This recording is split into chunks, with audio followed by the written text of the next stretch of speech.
لگانه ها برگانه گل یزی داره بداره لگانه ها برگانه گل یزی داره بداره دنگ خوش و چمانه هم بی چم و زنانه دنگ خوش خوش چمانه هم بو چم و زنانه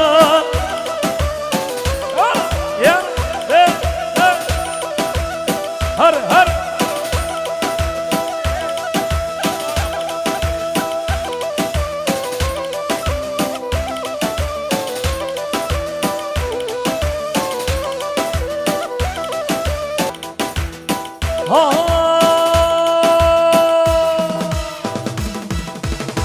لگانه ها برگانه گل یزی داره بداره لگانه ها برگانه گل یزی داره داره همین خوش خوشun.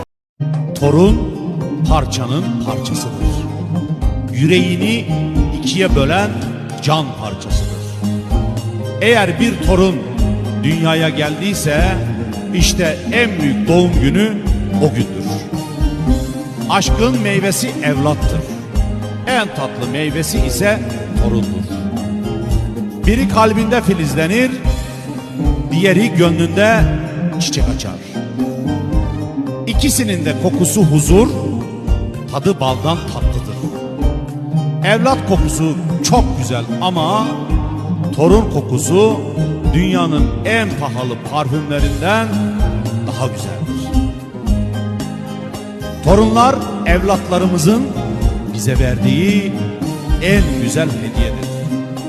En güzel hediyedir. Hediye.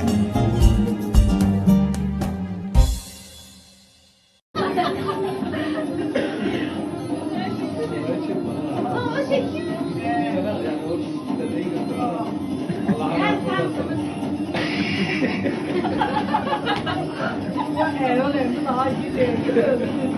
Bak bak bak. Valla vermiyor da başlıyor. Vermiyor. İçeride.